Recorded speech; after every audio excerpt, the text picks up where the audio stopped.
So I wanted to focus more on the disinformation as a weapon today. Why is it important for me and for my country and for the rest of the world? I have been researching Russian disinformation since 2014. I was born in Kharkiv, which the city which you probably now know if you are not from Ukraine. It's the city, one of the most eastern cities, only 40 kilometers from the border with Russia, and which is under constant Russian shelling since the beginning of the invasion. But I have been researching disinformation uh, way back when the war started in 2014, because at that time it was obvious that Russia uses disinformation as a tactic that allows it to proceed with the military on the ground activities, that creates the foundations and that legitimizes unlawful Russian military aggression. And back then, 8 years ago, it was obvious that if we do not understand how to combat Russian disinformation and how to check and verify information and how to teach and educate people in Ukraine about why it is so important to be able to detect disinformation. This will be another big threat that will persist in the Ukrainian information sphere. And you probably know that a lot of really great government and more important civic projects were founded since that time, and their aim was to educate people around Ukraine on how to detect Russian information, disinformation, to raise awareness, and to teach how to use different kind of tools, especially technical tools that are freely available online to verify information. I myself was doing and given a lot of trainings on these topics and meeting with the Ukrainian civil servants, with Ukrainian media representatives, with high school students, and given trainings together with IT experts on how to detect disinformation, how to verify information, how to verify videos and photos. I will not concentrate much on it now, because I think that as an expert, as an IT expert, you of course know a lot about these instruments, and they are freely available. But I just one more time want to stress that this is a very important part of combating Russian disinformation, to raise awareness, to teach people why it is harmful, and to teach them which instruments they can use to detect it, and to verify what they are reading from the internet sources and elsewhere. Now I would like to talk more about the most recent developments, the developments that started with this full-scale invasion on the 24th of February. Uh, Speaking about myself, that day I actually was planning to go from Kharkiv to Kiev to speak on the conference about how Russia uses disinformation to prepare grounds to attack Ukraine. And I had the train ticket for that day, and when I woke up, I heard at the same time the sounds of the shelling. That was the first time I had this war experience, because before I've never been to the war zone. And during that day, it became obvious that Russia is continuing to use disinformation to support its military activities and its aggression. And I decided to stay in Kharkiv to document and tell the world about Russian war crimes that are continued to be committed. I have been staying in Kharkiv since February until May, and I started to have a Twitter Twitter account, which I all the time was feeling and was posting there different videos saying and telling the world about the new war crimes and crimes against civilian population in Kharkiv, which I was witnessing. You will ask what disinformation has to do with that. It was very obvious for me and is obvious, and I will try to explain you how it works.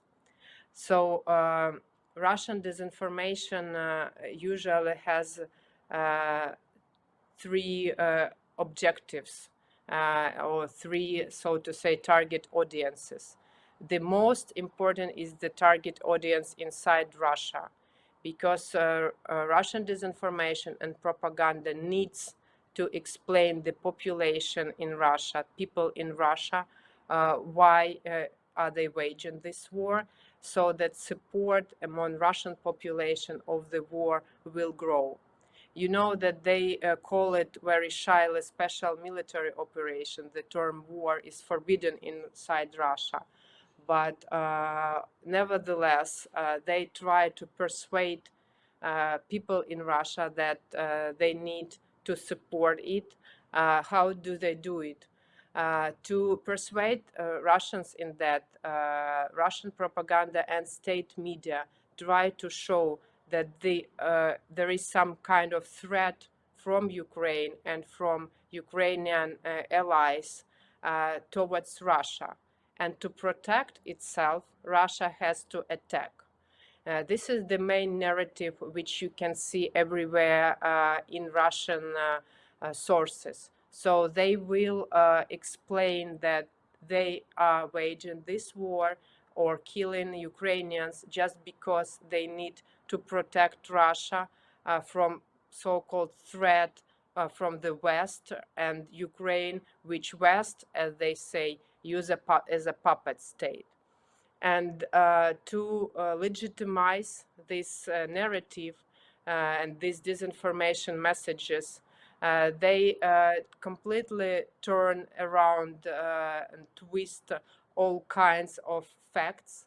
And every time they try to show that there is some kind of aggressive activities coming from Ukraine. When just several days before the full-scale invasion started, Vladimir Putin was all the time accusing Ukraine that it's waging a war in Donbass, and Donbass is under the threat. And to protect Donbass, Russia needs to fully support and have full military presence in the territory of Donbass. So that created the first ground for the full-scale invasion. And they do not stop. Every time then when Russian military targets another civilian object in Ukraine, be it a school, a kindergarten, a university, a hospital, they will say that this is a legitimate military target, and they were hitting it just to protect the Russian cities from Ukrainian attacks. Cynical as it may be, when they were striking the railway station in Kremenchuk, where more than 50 people were injured or killed at the railway station itself. The missile that they used to hit the railway station had a saying, "For our children." So Russian soldiers were saying that they are killing Ukrainians to protect their children. And that shows us how incredibly threatening and how incredibly terrifying the disinformation might be when it completely turns the population, which is under constant 24/7 influence of Russian propaganda media, to believe in completely fake reality. And I have been talking to numerous people in Kharkiv since the full-scale invasion started. And a lot of them told me that they have relatives, very close relatives, or friends, like friends in the past, in Russia. And when they tell them what is happening, they do not believe it. I have seen a girl which was living in Kharkiv metro station for 2 months. And she called her mother, which lived in Moscow, and told her, Mom, I live in the metro. And her mother told her, no, it's not the Russian army, it's your Ukrainian Nazis who are shelling your own cities and destroying your own houses. And that is what also is terrifying and what makes people angry, people in Ukraine angry, because they understand that no true information can get through to the Russians, because they just simply do not want to see and do not understand the real facts. And they are good with the disinformation and propaganda they're being fed. And the support of Putin and the war is growing. Since the beginning of the invasion, the support for Putin's politics inside Russia has grown. And that gives you the idea of how effective the propaganda and disinformation is inside Russia. Speaking about the second objective, or the second target for Russian disinformation, this is the people in the European Union and in the West generally. So what they try to persuade them in is that there are so-called good Russians which do not have anything in common with the politics of Putin, and that they don't have to suffer from the sanctions, and that probably there is now a need to lift the sanctions and to start business as usual, because people that do not support Putin don't have to suffer from the sanctions that were put on Russia after the annexation of Crimea and after the full-scale invasion into Ukraine. And to push forward this narrative, Russia works much more precise and uses the agents of influence that put this narrative here and there, using different kind of conferences, expert communities, publication in the media, and tries to create this support for returning to business as usual. And here the biggest threat is that the winter, this winter is going to be quite tough, because as you know, the prices for energy are rising, and Russia will probably use this to support different kinds of protests against the high prices, and explain through the same agents and through the same channels of influence that if you Europeans start to deal with Russia again, normally the prices for you will go down. But of course, this is not the case, and everyone understands that this is the tactics of blackmailing Russia uses, and returning to business as usual will only allow Russia to get more resources, to regroup, to concentrate more funds and attack again. And the target for Russian invasion is not only Ukraine.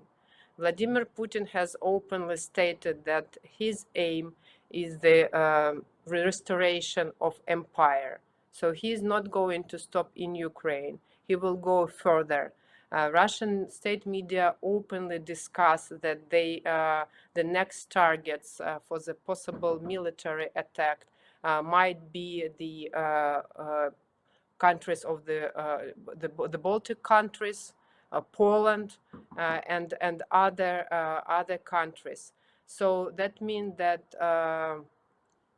we need to take this threat very seriously and explain people in Europe and around the world that Russia will now put a lot of efforts, resources, and money into manipulating and into using this kind of disinformation narratives in the media and in the expert communities. And the third group that Russia tries to target are Ukrainians. This is not working for Russia now. It was they had some success in that back in 2014 when Russia invaded Ukraine first, and through its puppets created the so-called republics in Donbass. And that's when we saw that the disinformation is used as a tool, as a weapon. And since that time, Ukraine has developed a lot of mechanisms to protect itself from Russian disinformation. Mainly, these mechanisms in Ukraine now work through different kind of civil society initiatives, educational programs. We had special programs for school children, for university students, and the main aim of that was to show people what is disinformation and how to tell the truth from the fake news. But still Russia tries to do it and tries to put the fake narratives and disinformation in Ukrainian media. Now mainly they use Telegram channels. Of course, you know that Telegram is a social platform which is hugely popular in Ukraine. So what Russia does is they create different kinds of Telegram channels. Usually they are anonymous, and through that channels, which sometimes try to cover themselves and try to show themselves as pro-Ukrainian channels, then they will put the narratives they want to Ukrainians to believe. And there are a lot of great initiatives that every week will tell Ukrainians what were the Russian narratives in the social media and why it's fake. And just to give you a small example, the very recent example, recently there was the General Staff of Ukraine announced the counter-offensive in Ukrainian south, near Kherson. And at the same time, many fake messages appeared saying and stating that Ukraine is just took over city of Kherson or some other cities around, which was not the truth. And it was so massive that the general staff later on had to make a special statement saying again and underline to Ukrainians that please do believe only the official sources of information. Do not use the non-verified information. Do not circulate it. Do not repost it, because by doing this you harm Ukrainian armed forces. And that is why it shows why disinformation is effective still, because disinformation uses emotions.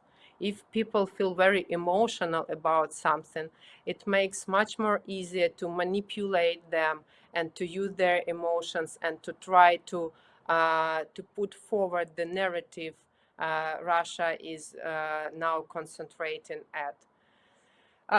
So this is what I just wanted to show you and to explain you about how Russia uses disinformation as a weapon, not only in Ukraine, but in Russia itself and against the West. Uh, I now turned from the researcher of disinformation, from what I began to tell you my story, to more of a war correspondent, because I now go from one point to the other, close to the front lines in Ukraine, trying to show the world uh, more war crimes committed by Russia and explain why it is necessary to continue supporting Ukraine. Because by continuing the support of Ukraine, of Ukrainians' resistance and fight, you support the all the free world, and you support the democracy and the freedom. And these are the basis our world is based at, and only together and united we can win in this war. And thank you so much, everyone, for your continuous support to my country. And I hope that we will celebrate our victory soon together. Slava Ukraini! Thank you very much, Maria, and thanks for sharing. What you are doing with our attendees, and this is really, I mean, we shouldn't underestimate that, right? I mean, I guess the fake news and propaganda is really one of the biggest weapons of Kremlin and Russia, really. And we should really know how to protect ourselves from this fake information around us, and how to fight against that. So thanks a lot for what you are doing, Maria, and thanks for joining us today.